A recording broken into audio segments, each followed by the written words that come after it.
Let's recap our Africa trip. I think for us going into this trip, we took it about a month ago. We found it really difficult beforehand to find answers to many of the questions that we had. So I thought we could review our trip, reminisce a little bit, but also talk about what to expect. And we'll also get into the costs. Okay. Yeah, first we should definitely go ahead and go over, maybe get some of the costs out of the way. Yeah, for sure. So the travel agency in Africa charged us $11,110 US for the two of us. And that was a 12-night trip that they coordinated. 6 of those nights, the safari portion, were all inclusive. Lodging was covered for all 12 nights, and the flights and airport transfers were included within those 12 nights too. We had so many flights and transfers just in those 12 days though. Yeah, we had 6 flights over those 12 days. There was an additional $2,350 US for the 2 round-trip tickets from Mexico to Johannesburg. And that was another 6 flights. We had a few extra days of travel on the front end and 3 nights of R&R in Johannesburg on the back end, plus a night staying in Mexico City before returning home. And none of that pre and post travel was included in the travel agency's price. But we did use some credit card points to cover parts of our trip, which helped keep our costs down a little bit. Kept them from going up too much more. I ran some rough numbers, and if we didn't use any of our Chase credit card points, then our total for the full 20-day trip was about $16,000 US. Anyways, what was the schedule over that 20 days or so? So we flew in from Zimbabwe to Mexico City to Amsterdam. We spent the night in Amsterdam, and then we flew to Johannesburg, where we spent one more night. We left here on a Thursday, right? And our actual safari began 3 days later on a Sunday. We started our trip with 3 nights in the Timbavati Private Game Reserve, right? Yeah, and we'll get back to the actual safari part in a minute. Well, after our 3 nights in the game reserve, we flew to Cape Town. That was fun. In Cape Town, we really lucked out with the weather. So through the travel agency, we were dropped off at a nice apartment at the V&A waterfront, and they picked us up 4 days later. That worked out great for us, as we could do our own thing. I'm totally joking about the weather. It was the worst. Cape Town is supposed to be an amazing city, but it was so damn windy and cold that it hampered our ability to do anything. No Table Mountain, no Robben Island. Just being outside made me miserable. We still did as much as we could, but I mean, for sure, don't go to Cape Town during the South African winter months. Yeah. We definitely made most of the weather though, so that was good.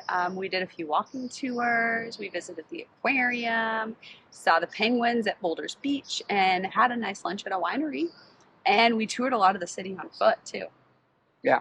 Here's 3 uninteresting things about Cape Town. They have power outages constantly. Load shedding? Load shedding. Yeah, they call it load shedding. A lot of the guys will call women mommy. Hey, mommy, buy this souvenir. Mommy, where you going? Mommy, you need to buy this. Come on, mommy. It's a bit odd. And stoplights are called robots. Okay, what do we do next after Cape Town?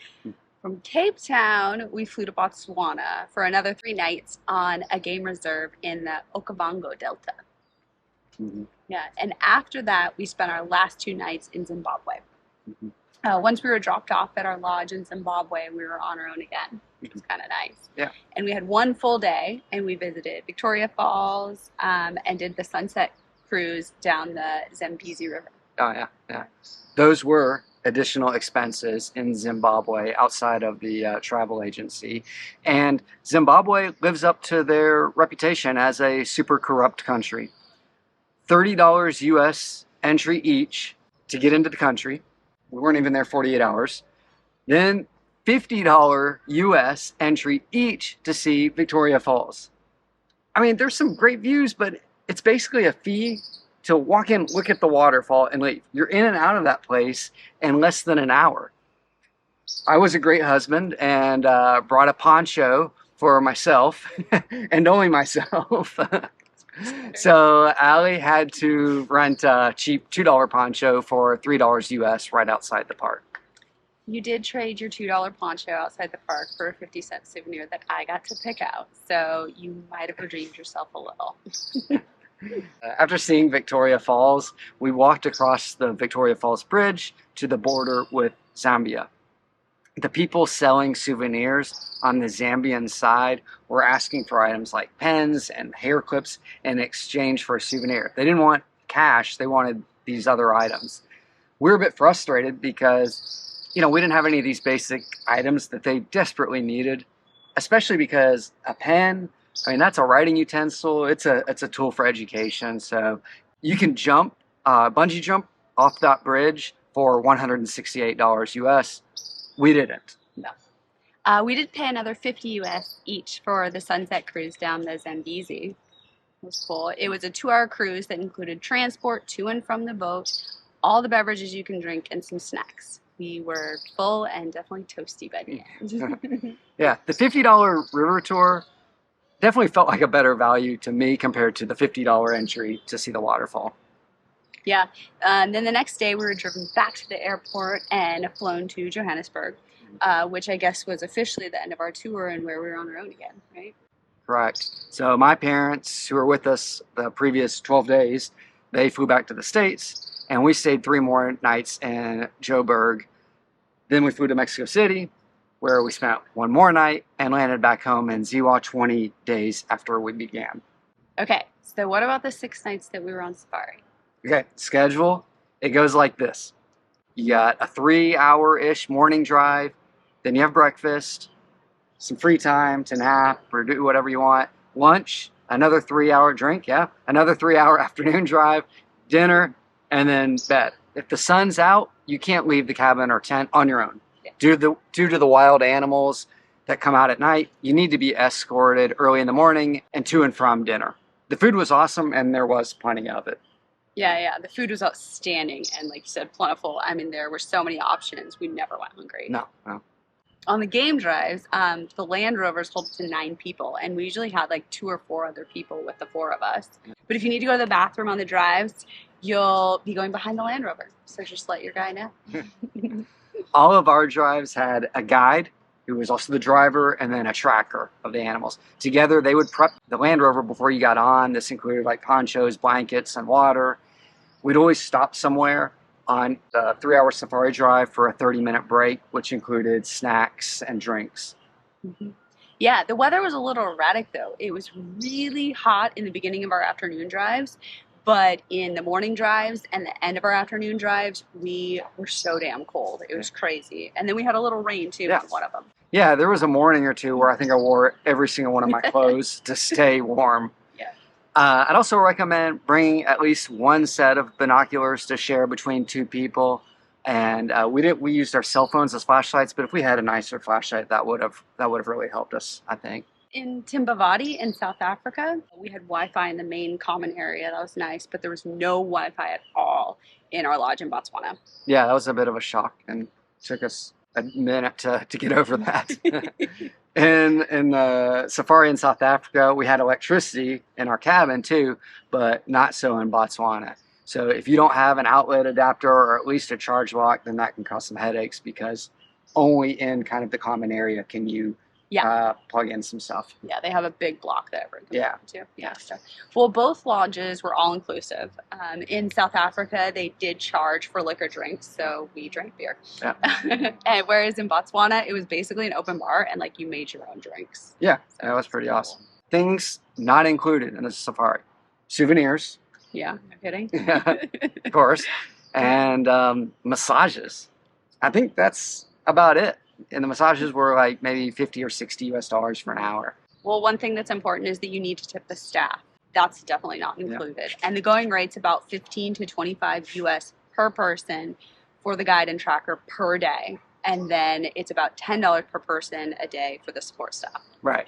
I think for the 6 nights between the two reserves, we spent maybe $300 on the low end to $400 on the high end in tips. Plus, you need to tip your transfer drivers to and from the airport and to the lodges and whatnot. Yeah. And that was probably like another 100 we split between the 4 of us. Yeah. So maybe around $400 overall we spent US in tips. I mean, really choosing where to go on your safari is just insanely confusing. There's so many lodges and reserves. I don't know if there's really a wrong answer on if this is the right one for you or not. The private game reserves will have a lot less people, and you can also drive off-road on those as opposed to like the national parks and get closer to the animals.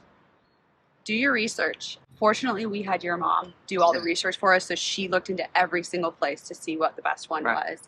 And so in South Africa, the Timbuktu Reserve is located within the Kruger National Park.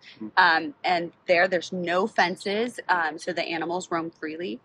I think you can rent a car and drive through Kruger for like $25 US a person. So it can be done a lot cheaper than what we did. And we have some friends actually that are going to do it. Oh, okay. That way. Okay. Yeah. Cool. Yeah, but for us, I mean, with all these unknowns, doing it this way really ensured a great trip. Oh, yeah. We also got to talk a little bit about Joburg, since we spent our last 3 days there and didn't hear anything good about beforehand about going there. We were just told how dangerous it was. Yeah, we won't even get into the specifics, but people give us horror stories of it was all like secondhand, type of stuff. But we stayed in the Maboneng precinct, which is kind of in the heart of Joburg. It seemed safe. I mean, people were out shopping, eating, dancing, it was doing lively. Yeah, it was super lively all day and night. People were friendly. I mean, we felt safe. I think there were other nicer areas, but I think we chose really well. Definitely. Yeah, you did a good job there. Joburg has the same problems with electricity that we saw in Cape Town with the load shedding. So we rarely saw a working stoplight. Robot, you mean? Oh yeah, that's right, robot. But we did make the most of our time in Joburg as well, and saw some cool stuff. Transport is easy with the Ubers, and they have the hop on, hop off buses too. It's not really a destination city. No. We weren't feeling, but it was a good city to spend a couple of days, before or after a African safari, just to kind of relax. Yeah, and maybe we'll go back there after our next African safari. Good luck with that. We got to start saving, man. Yeah. Okay, we'll start saving now. Next African video will come out summer 2034. Stay tuned. All right, thanks for watching. Bye.